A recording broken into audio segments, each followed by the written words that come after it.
ቤኪ ቤኪን ማሰራት ሰውን የሚያሰራ ቢሆን የቤኪ አይነት አንድ አሰራለን ራሴ ለብቻ ማሰራት ስለማይቻል ብቻ ኢየሱስ ይመስገን አንዱ ለሁሉ በቅቷል። ክብር ሁሉ ለኢየሱስ ይሁን። ስለ ቤኪ እግዚአብሔር በጣም እናመሰግናለን። ጌታ ኢየሱስ ይመስገን። እውነት ሳናደንቆ ማለፍ አይቻልም።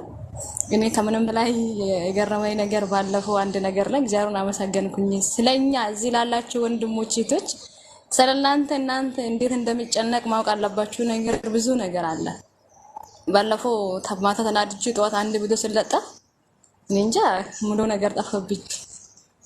የበለጠ ስለኛ ስሜትም እንዴት እንደሚጨነቅ ስለኛ እንዴት እንደሚያስብ እኛን እንትን በደከምንበት ቦታ እንዴት እንደሚቆም መናገር እኔ እንጃ አልችልም።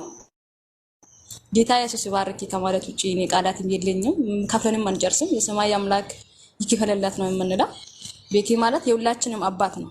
እውነት ለመናገር በስሜት በስነ ስርዓት ስታስቡ ለሁላችሁ ያለው ቦታ ስንሳሰት ያንን ቦታ ለማስተካከል እንዴት እንደሚጨነቅ እንዴት እንደሚያስተካክል እኛ እንኳን ብዙ ጊዜ እንሳሰታለን። ያንን ቦታ እንዴት ነው የሚያስተካክለው? እኛ ባላሰብነው መንገድ የኛን ጉድለቱን ይሸፍናልና የሱንን ጉድለት የሰማይ አምላክ ይሸፍነው። እድሜና ጤና ይስጥህ እስከ ሰማይ ይሸከም። አንተንም ልጆችን ቤተሰብህን በጣም ነው የምንወድህ የምናከብርህ። የሰማይ አብዝቶ አምላክ ይባርክ። አንዱ ቲክቶክ ላይ ያሉትን አጠቅላላ ሁሉንም አፉን አሰጋው ቤኪ ነው። ማንንም ያለ ቤኪ ማውራት ያልቻለው እሱ በጥበቡ በማስተዋሉ ሳይሆን ኢየሱስ ስለረዳለት ሁሉም ሰው አሁን ቤቱ ለቁጭ ብሎ ቤኪ የሚሉበት ጉዳይ ምንድነው? እዚህ ጠቅላላ ምንድነው ቴዎሎጂ ነን ስኮላር ነን የሚሉት እንኳን ከቤኪ አልፎ የቤኪ ልጆች አሁን በአፋቸውን እያሰጉ ነው። አብኔዘር አሁን እኔ እንጃ ለመግለጽ አቅቶኛል። አብኔ እንኳን ከእግር ስር ሆኖ ከቤኪ እየሰማ የበለጠ አሁን በርትቶ ነው እያገኘን አለ ነው። የደካማበትን ፍሬውንም እያየ ነው። ጌታ ኢየሱስ ይባርክ። በጣም ነው የምናመሰግንህ። ቃላት ስለሌለ ነው ቤኪ ስለንተ ቃላት ስለሌለ እንዲሁም ጌታ ኢየሱስ ይባርክ ከምሎ ቃላት ሌላ የለና የሰማይ አምላክ አብዝቶ ይባርክ። ጸጋውን ያብዛልህ። እድሜና ጤና ይስጥህ። በጣም እንወድሃለን እናከብርሃለን። አንድ ቀን በሰማይ በመላእክቱ ፊት እዛን ይበሉ ደግሞ የበለጠ መላእክትና እግዚአብሔር ያከብሩሃል። እኛ ደግሞ በምድር ያለና በመንችሎ በጣም እናከብራለን እንወድሃለን። ኑርልን። ይሄንን ብሎ ተባረኩ። ኢየሱስ ይባርካችሁ። እውነት ነው ይለይ ኢየሱስ ይባርክሽ። አንቺንም በጣም ትልቅ ነገር ነው የተናገርሽው። ያው በሁላችንም ልብ ያለውን ነው የተናገርሽው። በብዙ ተምረናል። ያው ስጦታዎቻችን ናቸው። እንደ ቤኪ አይነት ያሉ ሰዎች የቤተ ክርስቲያን ስጦታ ናቸው። ለኛ ትልቅ ስጦታ ሆነውልናል። ውድ ስጦታዎቻችን ናቸው። ከነሱ በብዙ ተምረናል። ብዙ ነገር አውቀናል። በህይወታችን መጽሐፍ ቅዱስን እንድንወደው ሁልጊዜ ዕለት ዕለት እንድናነበው በጎ ተጽዕኖ አድርገዋል በእኛ ላይ እና ከነሱ ብዙ እየተማርን ነው። ከእግዚአብሔር በታች ቤተክርስቲያንን ማስከብረዋል። አሕዛብ እንደፈለጉ እንዳይፈነጩ አውቀናል ብለው ያለማወቅን ነገር እንዳይናገሩ እንዲጠነቀቁ እንዲሸማቀቁ በእግዚአብሔር ቃል ብርሃን ሁሉንም የነሱን የክፋት ስራ እየገለጠ እያሳየ እግዚአብሔርን የከበረ ሰው ነው። ስለርሱ እግዚአብሔርን በጣም ነው የምናመሰግነው። እኛም በብዙ እየተማርን ነው። አላውቅም ማለት እንዳለብኝ ቃሉን ምንድነው በሚገርም መረዳት በሚገርም መገለጥ ነው ወንድም ቤኪ የሚያቀርበውና እንዲህ ነበር እንዴ ያልኩኝ ነው የምማረው። የሚያይባቸው ነገሮች አንግሉ በጣም ነው የሚገርመኝ። በጣም በብዙ ነው እየተባረከን ያለ ነው እና ቤኪ ብቻውን አይደለም፣ ብዙ ቤኪዎችን እያፈራ ነው። ብዙዎቻችን እሱ ጋር ያለውን ጸጋ እየተካፈልን ነው። ብዙ ልጆችም ወጥተዋል ከቤኪ፣ ብዙ ልጆችን ወልዷል፣ ብዙ ልጆችን አፍርቷል እና በእነሱም ደግሞ ቤተክርስቲያን እየከበረች ነው። ሰው እንዳላት ቤተክርስቲያን እያየን ነው። አንድ ቤኪ ብቻ አይደለም፣ አሁን ብዙ ቤኪዎች አሉ እና ያም የሱ ፍሬ ነው። አላውቅም፣ ያው የሚኖርበትን ሀገር ታውቃላችሁ ብዙዎቻችሁ።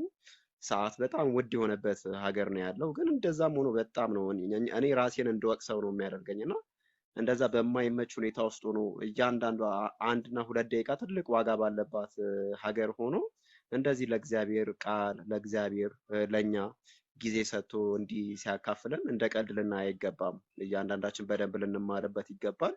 ደግሞ እግዚአብሔር ያው ሁሉንም ነገር ያያል። ጥሩ ነገር የሚሰሩትንም ደግሞ አብልጦ ነው የሚከፍለውና እግዚአብሔር ከማያልቀው በረከቱ በዛ ይባርከው ነው የምንለው።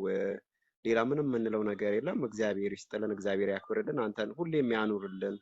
ተባረክልን። የዲያብሎስን ስራ እያፈረስክ ቀጥል። ተባረክልን ቤኪ። በጣም በጣም አስሩዬ ጌታ ኢየሱስ ይባርከው። ቤኪ ጌታ ኢየሱስ ይባረክ። እኔም ያው በጣም ተጠቅሜያለሁ፣ ተምሬያለሁ። ይህን እውነት እንዲገባኝ ካረጉ ሰዎች መሀል አንዱ ቤኪ ነው። እኔ ማለት መጽሐፍ ቅዱስ ብዙ ስለማይረዳኝ አንዳንዴ ማንበቡም የጠላሁት አሁን ነው። በቃ በደንብ ማንበብም የጀመርኩት። ክብር ለኢየሱስ ሲሆን ይሄ እውነት ሲገለጥ ቤኪ በሚያስረዳበት ትምህርቶችንም ቪዲዮዎችንም እንዳለ እያወረድኩ ያለው ሰማለው። ቴሌግራም ላይም ትምህርቶቹን ያለው በቃ ጥሩ መጽሐፍ ቅዱስን እንድረዳው አድርጎኛል። ጥሩ የመጽሐፍ ቅዱስ መረዳት እንዲሆንና ይሄ እውነት ከገባ በኋላ አርፈ ቁጭ ማለት አትችልም። በቃ እኔ የገባኝ በቃ እንደገና ዲጋውት፣ እንደገና መርምር፣ እንደገና ሌላ ማንበብ ጨምር በቃ የሚያስብል ነው። ይሄ እውቀት ረሃብ፣ ንግግራችሁ በጨው እንደተቀመመ ይሁን ይላል። በቃ ረሃብ ነው እንደገና የሚከትብ፣ እንደገና እውነቱን እንድትፈልግ፣ እንደገና ለዚህ እውነት እንድትቀናና መንፈሳዊ ቅናት ውስጣችን መቃጠል። ኢየሱስ ቃሉን ሲገልጥላቸው ውስጣችን ይቃጠልብን አልነበረ እንዴ እንዳሉት? ይሄ እውነት ወንጌል ሲሰበክ ውስጣችን የሚነድ እግዚአብሔር የሚንበለበል እሳት አለ። አንዳንዴ በቃ እያነበብኩኝ አንዳንድ ነገሮች ልክ ሲገቡኝ በዚህ መስመር ይዤ ጥሩ ሩት መንገድ አግኝቻለሁ፣ እንዴት አድርጌ ባይብልን ማንበብ እንዳለብኝና አንድ ነገር ሳይ መጽሐፉ ሙሉ ምንድን ነው ስለዛ የሚያወራው ብዬ እንዳነብና ፈልጌ እንትን እንድልና ይሄ የሚገርም ነው። አይ ዶንት ኖ ሃው ሻል አይ ስፒክ ኢት። በጣም ውስጥ የሚዘል ነገር አለ። ክብር ለዚህ እውነት፣ መንፈሱንም ደግሞ እግዚአብሔር አብልጦ አፍስሶ ስለሰጠንም በጣም ክብር ለኢየሱስ ይሁንና ቤኪ ተባረክ። እኔ በጣም ነው የምወድ፣ በበኩሌ በጣም ተጠቅሜያለሁ፣ ተምሬያለሁ። ምክንያቱም እዚህ የሚያስተምሩንን ሰዎች መባረክ አለብን። ይሄ እውነት ቤኪ ሲናገር እንደሰማው ከእርቅን ያገኘ ነው። አንደኛ ትልቁ ነገር መዳንን ያገኘ ነው። የሃይማኖት ቀየርኩኝ ብዬ ሳይሆን እኔ ማምነው ዘር ነው የቀየርኩት። ይሄ ኢየሱስን ከሚሳደብ ትምህርት ውስጥ ወጥቼ ዘር ነው የቀየርኩት። ኢየሱስን ነው የገባኝ። ይሄ የገባኝ እውነት ደግሞ ለሌሎችም የሚተርፍ ነው። ከጨለመ ወደሚደነቅ ብርሃን የጠራን የእሱን ታላቅነት እንድናወራ ነው። ስለዚህ የነበርኩበትን ስለማቅ ይህን እውነት ደግሞ መመስከር መቻል አለብን። ክብር ለኢየሱስ ይሁንና ቤኪዬ እንወድሃለን። እኔ በበኩሌ በጣም ተባርክ ያለው ይሄን ነው ማለት የምንችለው። ተባረክልኝ ቤኪ። ጌታ ኢየሱስ ባርክ። አሜን። እናንተ ያላወቃችሁትን አንድ ነገር ልንገራችሁ፣ ምስጢር ማለት ነው። ቤኪ የራሱን ስራ የሚሰራ ሰው ነው። ብዙዎች እዚህ ጋር ቁጭ ብሎ ስለው ብቻ የሚያስተምር ሰው እንዳይመስላችሁ። የስጋ ስራ ሆነም ቤተሰቡን የሚያስተዳድር ሰው ነው። የሚያርፍበት ሰዓት ነው ለኛ የሚሰጠው።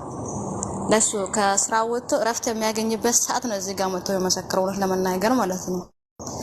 ይሄው እንቅልፉንም ትቶ ስለከኛ ጋር ነው የሚዋላው። ደግሞ ከስራ ወጥቶ እረፍት ሰዓት ነው እዚህ ጋር የሚሰጠው። እንደ ስላሴ አማኞች ቁጭ ብሎ ገፍተን እየለቀመ የሚኖር ሰው አይደለም። የራሱ ስራ አለ ሰው ነው፣ ቤተሰቡን የሚያስተዳድር። ያችን ጥቂት ደቂቃዎችን ሰዓታትን ነው ለኛ የሚሰጠው።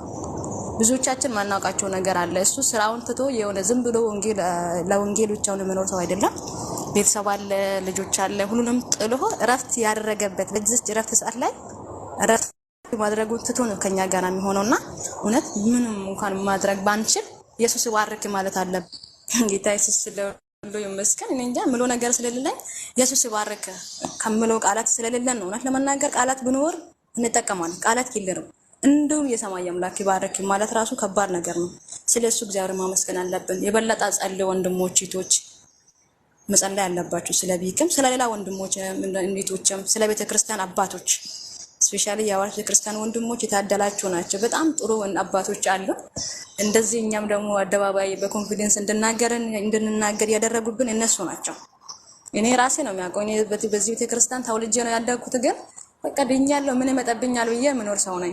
እዚህ ከቤኪ መስማት ከጀመርኩ በኋላ ራስን እንደገና አወቅኩኝ። አሁን እንደ አዲስ ሊዳንኩት ነው ይመስለኝ። አዲስ ገና የተጠመቅኩት አዲስ ገና መዳን እንዳገኘሁት ነው የሚቆጥረው ራስንና እንደዚህ ያደረገን ጌታ ኢየሱስ ነው። ቀጥሎ ደግሞ ከሱ በታች ጌታ ኢየሱስ ጥበብ ማስተዋልን ሰጥቶ ወንድም ቤኪ ነውና በጣም መባረክ አለባችሁ። እሱን ደግሞ በምናደርገው ስራ ማስደሰት አለብን። ለካ ልጆች አሉኝ ብሎ የበለጠ እንዲበረታ ማድረግ አለብን ብዬ ነው የሚያስበው። እኛ ደግሞ የበለጠ መበረታታት ለሱ ደግሞ ፍሬ እንዳፈራ እንድሰሙ ማድረግ በሁሉ ነገር ቅድም ብያቸዋለሁ። ኮሜንትም በምንም ጥሩ ስነ ምግባር ያለን ሰዎች መሆን አለብን ብዬ አስባለሁ። እሱ እንዳያዝንብን በእኛ ላይ። ጌታ ኢየሱስ ይባርካችሁ። ሁላችሁም ተባረኩ። ጌታ ኢየሱስ ይባርክ። ወንድም ቤት ተባረክልን። እንወድሃለን። እሺ